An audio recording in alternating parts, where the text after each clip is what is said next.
NCERT syllabus.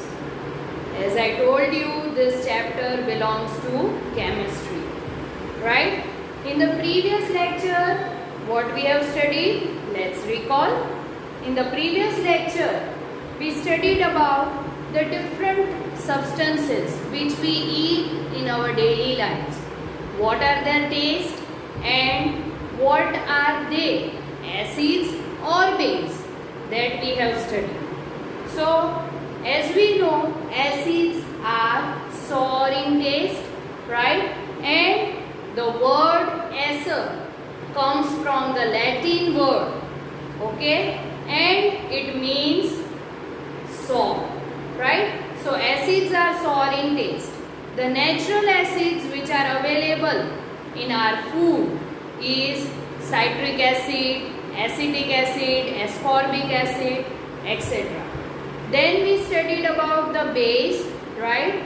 Base are bitter in taste, okay? And they are soapy to touch. Means when you make the solution of base, then if you rub it in between your hands, then you feel soapy or slippery in touch. But how can we identify whether the given substance is an acid or a base? For that, we have some indicators around us.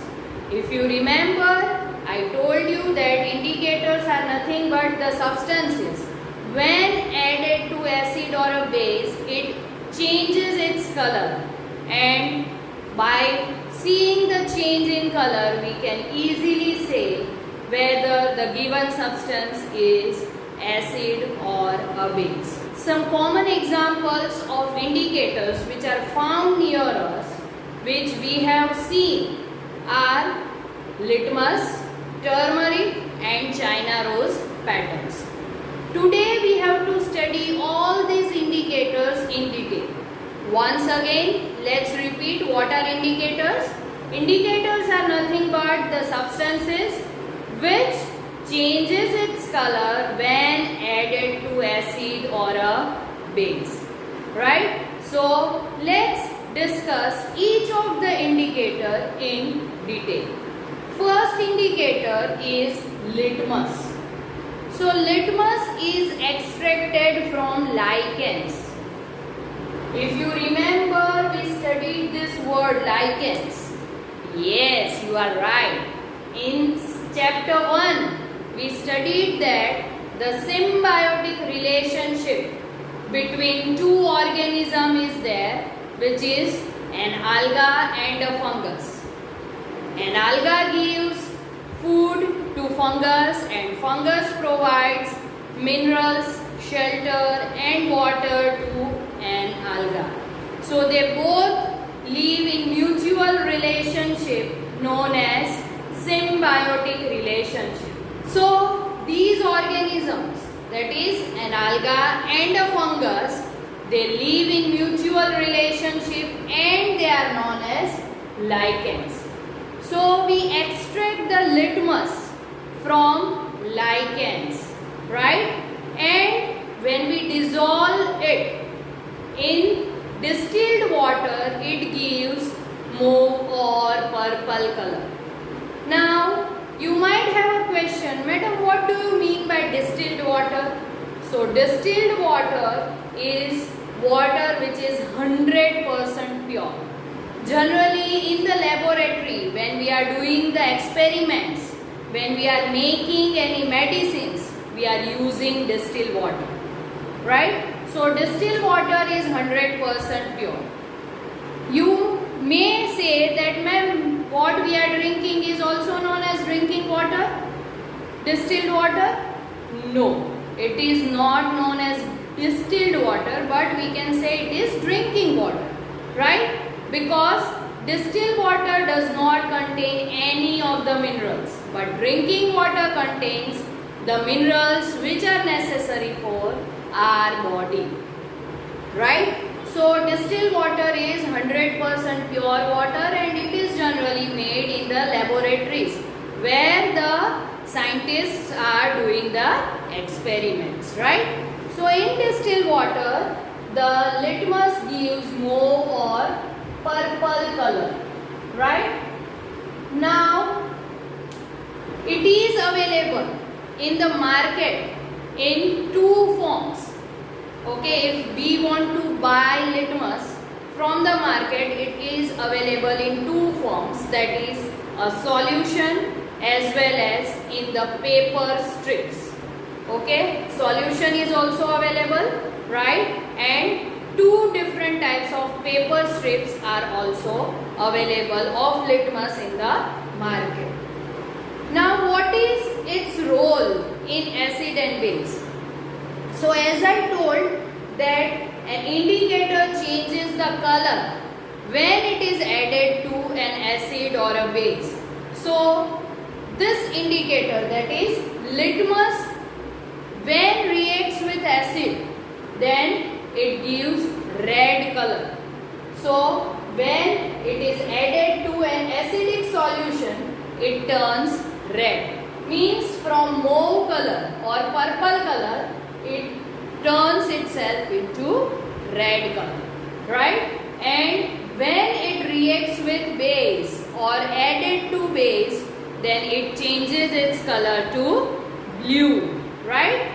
So litmus paper is also available, as I told you. Then two types of litmus papers are available, that is red litmus paper and blue litmus paper. So as I told you, when litmus reacts with acid, it turns into red color, and when reacts with base, it turns into blue color. So same applies here.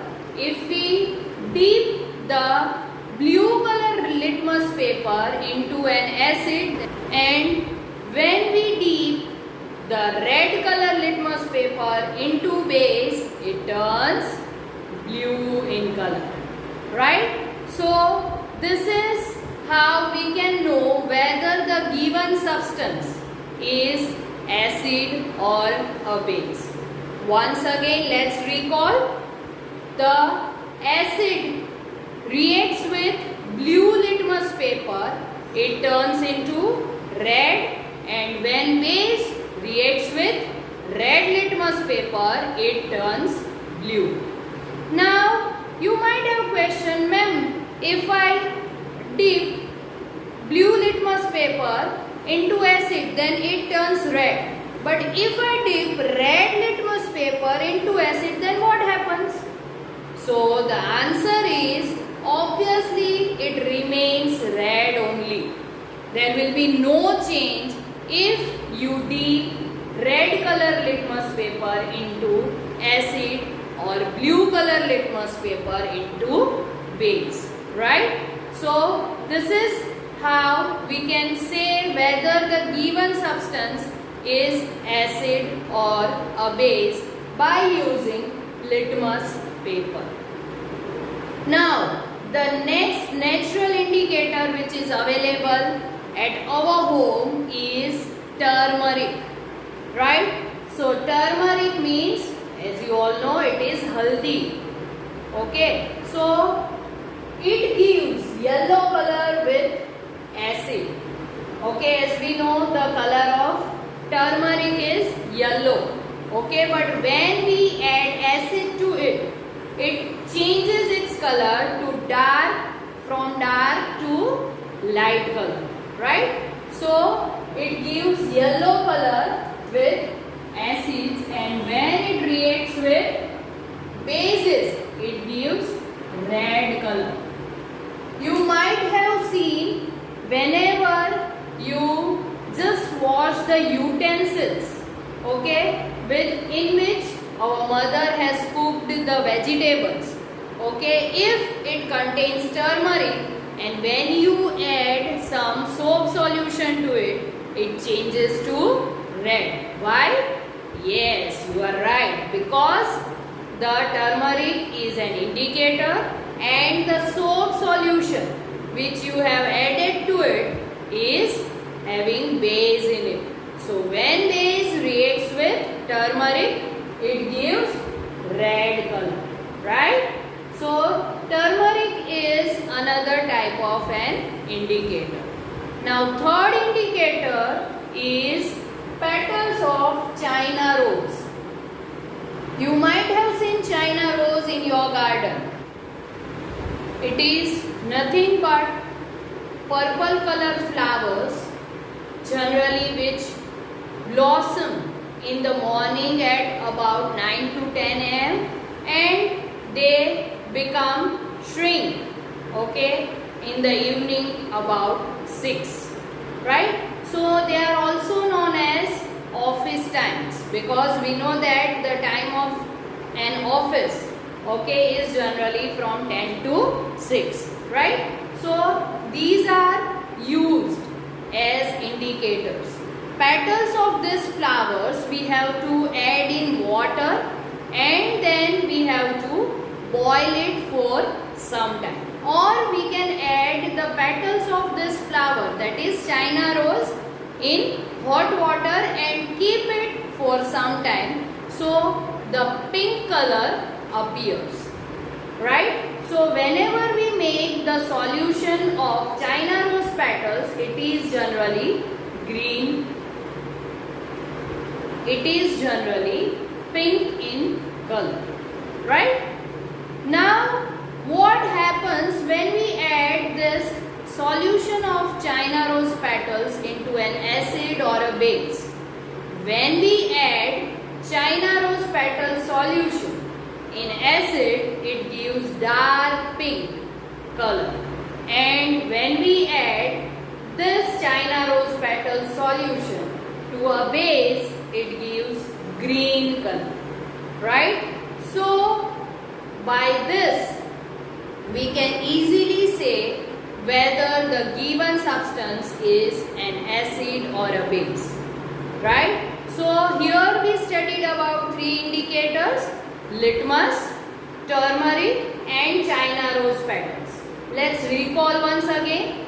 Litmus gives red color with acid and blue color with base. Then turmeric gives yellow color with acid and red color with base. And China rose petals gives dark pink or magenta color with acid and green color with base, right? So this is all about the indicators. Now you might have a question that, ma'am, if any substance does not change its color when we add indicator to it, then what can we say about that substance? So that substance we can say that it is a neutral substance. Neutral means neither acid nor base, okay? For example, sugar solution, salt solution, they are neither acid nor a base. They are neutral substance.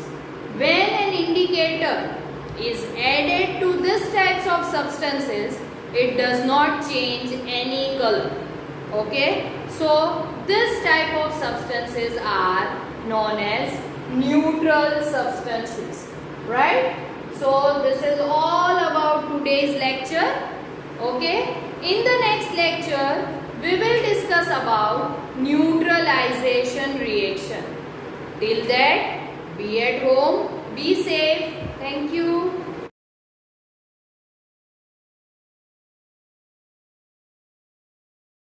आभार।